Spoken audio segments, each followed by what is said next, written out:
안녕하십니까, 효암입니다. 이번 시간에는 불교로 본 기독교 악마론을 말씀드리겠습니다. 전지전능하지 못한 신의 한계라는 부제목을 붙여보았습니다. 인간이 창조신 여호와의 명령을 어기고 죄를 범하게 된 원인은 무엇보다도 악마인 사탄의 꼬임이었습니다. 사탄은 인간으로 하여금 여호와 신이 접근하지 말라는 나무 열매를 따먹게 하여 죄를 범하도록 합니다. 인간의 모든 불행은 최초의 인간인 아담과 하와로부터 비롯되지만 그 근저에는 사탄이라는 존재가 있습니다. 기독교에서 사탄은 대단히 중요한 위치를 차지합니다.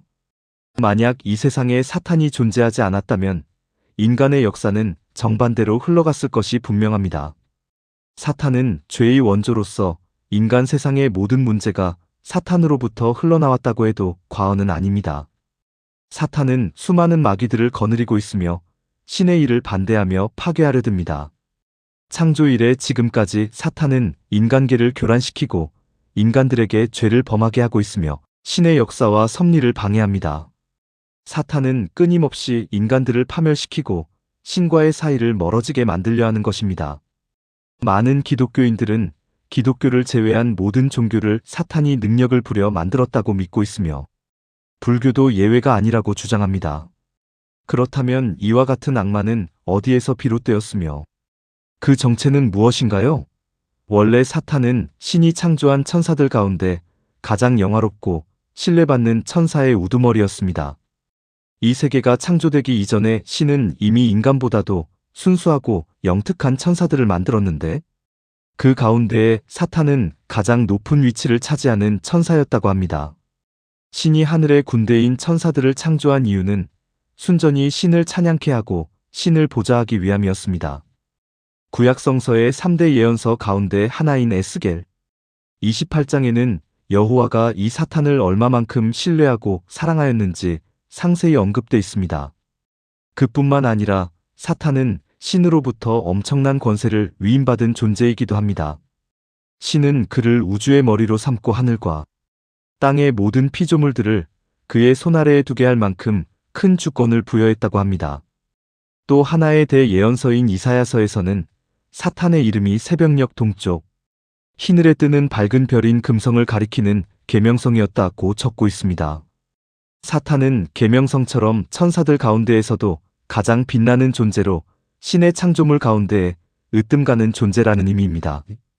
그런데 이처럼 신이 창조하고 그의 권세에 비등할 만큼 큰 힘을 지닌 사탄이 천사의 3분의 1이나 되는 많은 천사들, 그리고 지상에 적지 않은 수요의 생물들과 함께 신에게 도전했습니다. 사탄이 신에게 도전하게 된 원인은 교만에 있었습니다. 사탄은 자신의 모습이 아름답다는 데 빠져 교만을 일으키고 신에게 대적하는 자가 되었습니다. 사탄이 신을 배반하고 반역을 일으킨 데에는 그만한 목적이 있었습니다.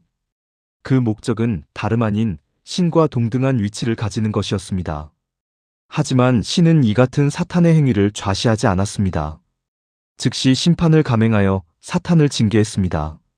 징계의 내용은 사탄을 비롯한 천사들을 공중의 악한 영이 되게 하고 이에 가담한 생물들을 귀신이 되게 하는 것이었습니다. 그래서 신과 대적하다 땅으로 쫓겨난 천사 루서퍼를 사탄으로 해석합니다. 그런데 여기서 도저히 납득할 수 없는 것은 신의 악마에 대한 이 같은 형벌입니다.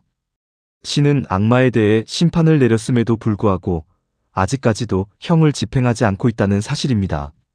사탄이 신을 배반하고 신이 창조해 놓은 인간 세계를 지금까지 파멸시키고 있는데도 신은 여전히 형벌을 내리지 않고 있습니다. 성서에 의하면 세계와 교회가 마지막으로 심판을 받는 날, 사탄을 비롯한 악마와 귀신의 무리들은 지옥불 속에 떨어지게 됩니다. 그때까지는 사탄을 비롯한 악령과 귀신들은 세상을 마음대로 활보하고 신이 부여한 권세를 휘두른다고 말합니다. 그리고 그것은 지금까지도 이어지고 있다고 합니다. 전지전능하다는 신이 어째서 자신을 배반할 천사를 창조했는지, 그리고 그들의 활동을 왜 지금도 바라만 보고 있는지 궁금하기만 합니다. 영국 철학자 버트런드 러셀은 그의 저서 나는 왜 기독교인이 아닌가? Why I am not a Christian에서 기독교의 악마 기원설을 비합리적 교리라고 반박했습니다. 러셀은 모든 악의 기원이 악마라면 이 악마는 누가 창조했는가? 기독교 교리에 의하면 악마의 기원이 천사라고 했는데 어떻게 하나님에 의해 순수하게 창조된 천사에게 신을 배신하는 악이 생겨날 수 있단 말인가? 하고 반문하면서 기독교의 교리에 강한 불신을 표명했습니다. 합리적인 사고를 지닌 사람이라면 당연히 기독교 악마설에 회의를 품겠지만 무조건적 믿음을 강조하는 기독교 입장에서는 이런 의혹을 품는 행위 자체가 이미 사탄의 지배를 받는 것이라고 질책합니다. 그런데 불교에서도 악마의 존재가 거론됩니다. 기독교와는 달리 불교의 악마는 다분히 인간의 속성을 띠고 있으며 세상을 지배할 만큼 큰 능력을 지니고 있지 않습니다. 또 불교에서의 악마는 신에 의해 창조됐다거나 타락한 존재가 아닌 단지 욕망이 가득한 신일 뿐입니다. 기독교에서 말하는 악마는 신과 인간의 원수로 도저히 구제받을 수 없는 존재입니다. 그에 비해 불교의 악마는 부처님과 인간의 원수도 아니고 영원히 구제를 받지 못하는 존재도 아닙니다. 기독교와 불교가 대비되는 것은 기독교는 창조설을 중심으로 교리가 전개되기 때문에 모든 존재들에 대한 기원을 밝히고 있는 데 비해 불교는 연기설을 중심으로 교리를 전개하기 때문에 존재의 기원에 대해서는 언급하지 않는다는 점입니다. 이는 악마에 대해서도 마찬가지입니다. 기독교에서는 악마를 신의 창조물로 봅니다. 반면 불교에서는 악마가 언제부터 있어 왔는지 말하지 않고 악마의 성격에 대해서만 밝힙니다. 악마가 등장하는 것은 대부분 아함이나 니까야 등의 초기 경전입니다.